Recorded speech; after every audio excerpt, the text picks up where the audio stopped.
ಇಲ್ಲ, ನಾವು ಒಂಚೂರು ಅಂದಾಜು ಮೇಲೆ ಹೇಳಿದ್ರೆ ಪುನಃ ಗಲಾಟೆ ಶುರು ಮಾಡ್ತಾರೆ. ಏನೋ ಮಾಡ್ಕೊಳ್ಳಿ ಬಿಡಿ, ನಾನು ಹೆಚ್ಚೇನು ಹೇಳೋಂಥದ್ದಿಲ್ಲ. ಪ್ರತಿಷ್ಠಿತ ಹೋಟ್ಲಲ್ಲಿ ಊಟಕ್ಕೆ ಕೊಟ್ಟಿದ್ವಿ, ಅವರೇ ಬಂದು ಕಿರ್ಚಾಡಿ ಗಲಾಟೆ ಮಾಡಿ ಏನೇನು ಮೂವ್ ಮಾಡಿದ್ರು ಎಲ್ಲವೂ ಕ್ಯಾಪ್ಚರ್ ಆಗಿದೆ. ಹೋಟೆಲವ್ರು ಕೇಳ್ಕೊಂಡ್ರು, ಪ್ರಥಮ ದಯವಿಟ್ಟು ಸರ್ ಒಂದು ಮಾತು, ಅವ್ರು ಬಂದಿರೋ ಅಷ್ಟು ಜನ ಒದ್ದು ಓಡಿಸಿದ್ದೀವಿ, ಅವ್ರು ಏನೇನು ಮಾಡಿದಾರೆ ಎಲ್ಲವೂ ದಾಖಲೆ ಓಡಿಸಿದ್ದೀವಿ. ಸೊ ನೀವೇನಾದ್ರು ಹೋಟ್ಲೆಸ್ ಹೇಳಿದ್ರೆ ಗೌರವ ಹಾಳಾಗುತ್ತೆ ಅಂತ ನಾನು ಅವ್ರು ಮಾತು ಕೊಟ್ಟಿದ್ದೀನಿ. ಸೊ ಹೋಟ್ಲೆಸ್ ಹೇಳೋಕ್ಕಾಗಲ್ಲ, ತಪ್ಪು ತಿಳ್ಕೊಬೋದು. ಯಾಕೆಂದರೆ ಯಾರೋ ಪುಂಡ್ರು ಮಾಡಿದ ಕೆಲಸಕ್ಕೆ ಒಂದು ಪ್ರತಿಷ್ಠಿತ ಹೋಟೆಲ್ ಗೌರವ ಹಾಳಾಗತ್ತೆ ಬೇಡ. ಊಟ ಮಾಡೋಣ ಅಂತ ಹೋದೆ, ಅಲ್ಲೇ ಕೂತ್ಕೊಂಡು ನನಗೇನು ಮುಟ್ಟಕ್ಕೆಲ್ಲ ಅಷ್ಟೆಲ್ಲ ಧೈರ್ಯ ಇಲ್ಲವರು ಎರಡನೇ ಸಲ ಹಲ್ಲೆಗೆ ಪ್ರಯತ್ನ ನಡೆದಿದ್ದು. ಮೊದಲನೇ ಸಲ ಆಗಿದ್ದು ವೀಡಿಯೋ ಫುಟೇಜಸ್ ಕೊಟ್ಟೆ, ಯಾಕೆಂದರೆ ಮೊದಲನೇ ಸಲ ಆಗಿದ್ದು ಆ್ಯಕ್ಚುಲಿ ಲಾಸ್ಟ್ ಮಂತ್, ಅದು 1.5 ಮಂತ್ ಇದೆ. ಅದು ಕೊಡೋಣ ಅಂತ ಹೋದ ಇದ್ದಾಗ ಎಲ್ಲ ರಿಕ್ವೆಸ್ಟ್ ಮಾಡ್ಕೊಂಡು ಪ್ರಥಮ ಇದು ಕೊಟ್ಟರೆ ನಿಮಗೆ ವೈಯಕ್ತಿಕವಾಗಿ ಏನಾದ್ರು ಬೇಸರ ಇದೆ, ನಾನು ಪ್ರಾಮಾಣಿಕವಾಗಿ ಹೇಳೋದು, ನಂಗೆ ದರ್ಶನ್ ಸರ್ ಮೇಲೆ ಯಾವ ಬೇಸರನೂ ಇಲ್ಲ. ಇದ್ದಿರ ಅವತ್ತೇ ಫಸ್ಟೇ ಕೊಟ್ಟಿರೋದು, ಅವಾಗ ದೊಡ್ಡ ವಿಷಯ ಆಗೋದು. ನನ್ನ ಉದ್ದೇಶ ಅದು ಯಾವುದೂ ಇಲ್ಲ. ಸೊ ಅದಕ್ಕೆ ಆ ವಿಡಿಯೋ ಇದು ಮಾಧ್ಯಮಕ್ಕೆ ತಲುಪಿಲ್ಲ. ಯಾಕೆಂದರೆ ಅವ್ರು ಏನೇನು ಮಾಡಿದ್ದಾರೆ ಎಲ್ಲವೂ ಪೊಲೀಸವರು ಇದೆ, ಅವ್ರು ಡಿಸೈಡ್ ಮಾಡ್ತಾರೆ ಬಿಡಿ ಸರ್. ಇಲ್ಲೇ ಇಷ್ಟೊತ್ತಿಗೆ ಅವರು DCP ಸರ್ ಕಿಂತು ಕರೆಸ್ಕೊಂಡು ಇಷ್ಟೆಲ್ಲ ಮಾಡೋದಿಲ್ಲ.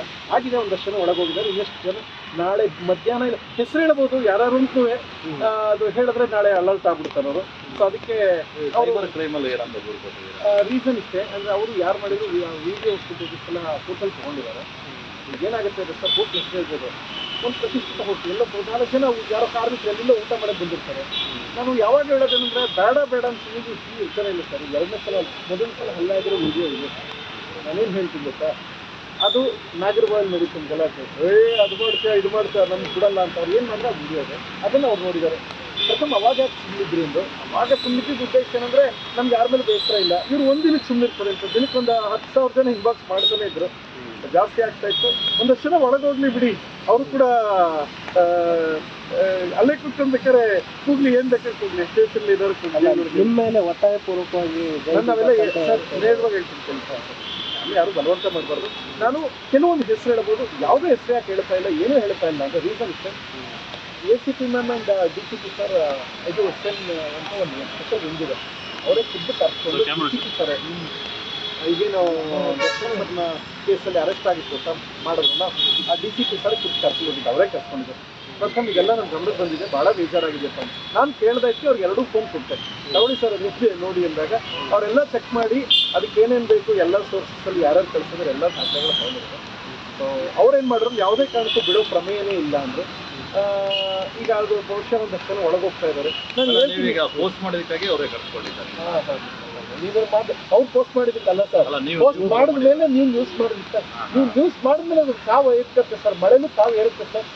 ಸೊ ನಾನು ಹಾಕಿದ್ದೇನೆ ಅಂದರೆ ನನ್ನ ಜೊತೆ ಬಂದಿದ್ದವ್ರ ಹೆಸರು ಹೇಳಕ್ಕಲ್ಲ, ಯಾಕಂದರೆ ಅವರು ಕನ್ನಡದ ಪ್ರತಿಷ್ಠಿತ ಸಿನಿಮಾ ಸ್ಟಾಲ್ನಲ್ಲಿ ಇರೋರು, ದೊಡ್ಡವರು, ಅಂದರೆ ಅವ್ರೊಂದು 45-50 ಡಾಕ್ಟ್ರವರು, 40 ಡಾಕ್ಟ್ರು ಅಂತ ಹಿರಿಯರು, ಸಿನಿಮಾ ಕ್ಷೇತ್ರ ದಿಗ್ಗಜರು. ಅವರು ಊಟಕ್ಕೆ ಕರ್ಕೊಂಡೋದ್ರು. ನಮ್ಮ ಮನೆ ಊಟದಕ್ಕೆ ಎಲ್ಲೂ ಮಾಡಲ್ಲ ಸರ್, ನನಗೆ ಆ ಥರ ಅಭ್ಯಾಸ ಇಲ್ಲ, ಪಾರ್ಟಿಗೆಲ್ಲ ಬರಲ್ಲ. ಊಟ ಮಾಡೋಕ್ಕೆ ಏನು ಕೊಟ್ಕೊಳ, ಪ್ರತಿಷ್ಠಿತ ಹೋಟ್ಲು, ಅಲ್ಲಿ ಅಂಟೂಗೆ ಒಂದಷ್ಟು ರೌಡಿಸಮ್ ಗಲಾಟೆ ಎಲ್ಲ ಮಾಡಿದ್ರು. ಅದಾದಮೇಲೆ ಕೈ ಯಾವಾಗ ಮೂವ್ ಮಾಡಿದ್ರು ಅದಷ್ಟು ಕ್ಯಾಮ್ರಲ್ಲಿ ಕ್ಯಾಪ್ಚರ್ ಆಗಿದೆ. ಅದಕ್ಕೆ ಏನು ಮಾಡ್ತೀರಾ ಪ್ರಥಮ್ ಅಂದರು.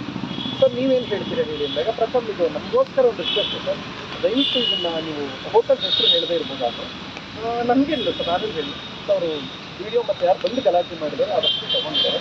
ಬಹುಶಃ ಈಗ ಸ್ವಲ್ಪ ತೊಗೊಂಡು ಎಲ್ಲ ಆಗೋದು, ಎಲ್ಲವೂ ಆಗಿದೆ. 3ನೇ ಸಲ ಸರ್ ಸೈಬರ್ ಕ್ರೈಮಲ್ಲಿ ಯಾಕೆ ಕೊಟ್ಟಿರೋದು?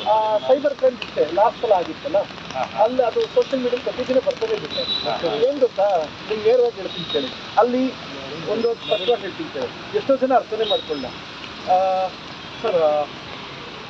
ನಮಗೆ ಸುದೀಪ್ ಸರ್ ಜೊತೆ ಒಂದು ರೀತಿಯ ಬಾಂಡಿಂಗ್ ಇದೆ, ಎಲ್ಲ ಕಲಾವಿದರು ನಮ್ಮವರು ಸರ್, ದರ್ಶನ್ ಸರ್ ಕೂಡ ನಮ್ಮವರು.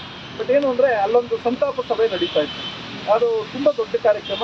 ಆ ಪ್ರೋಗ್ರಾಮಲ್ಲಿ ಎಲ್ಲರೂ ಒಂದು ಮನವಿ, ತಾಯಿ ಎಲ್ರಿಗೂ ತಾಯಿನೇ, ಸುದೀಪ್ ಸರ್ ಅವ್ರ ತಾಯಿ ಕೂಡ ನಮಗೆ ತಾಯಿ ಇದ್ದಂಗೆ, ನೀವೆಲ್ಲರೂ ಒಪ್ಕೊಳ್ಳೋದಾದ್ರೆ ಇವತ್ತು ಅವ್ರು ತೀರ್ಕೊಂಡಿದ್ದಾರೆ, ಆ ಸಾವು ಮುಗಿಸಿ ಬಂದಿದ್ದೀವಿ, ಒಂದು ನಿಮಿಷ ಸಂತಾಪ ಹೇಳ್ಬೋದಾ ಅಂದರೆ ಅಲ್ಲಿ ಎದ್ದಿಟ್ಕೊಂಡು ಸಂತಾಪ ಮಿನಿಸ್ಟ್ರು MLA ಎಲ್ಲ ಇದ್ರು, ಒಂದು 20,000 ಜನ ಕ್ರೌಡಿದ್ರು. ನಾನು ಕೇಳ್ಕೊಂಡ ತಕ್ಷಣ ಮಿನಿಸ್ಟ್ರು MLA ಈಗ ಎಲ್ಲರೂ ನಿಂತ್ಕೊಂಡು ಗೌರವ ತೋರಿಸ್ತಾ ಇದ್ರು.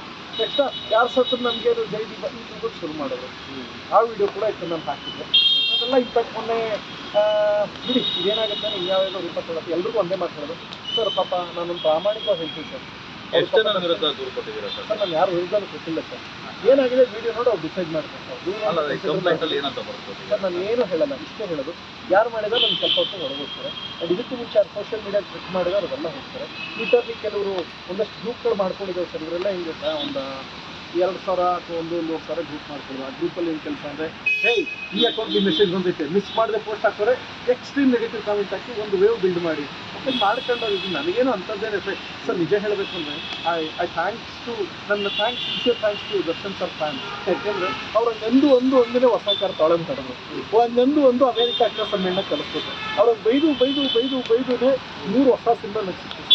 ಅವ್ರು ಬೈದು DKD ಏನಿಷ್ಟು ಬಂದು ಎಲ್ಲ ಪೋಸ್ಟ್ ಹಾಕಿ ಕನಿಷ್ಠ ಬೇರೆಯವ್ರಿಗೆಲ್ಲ 70-80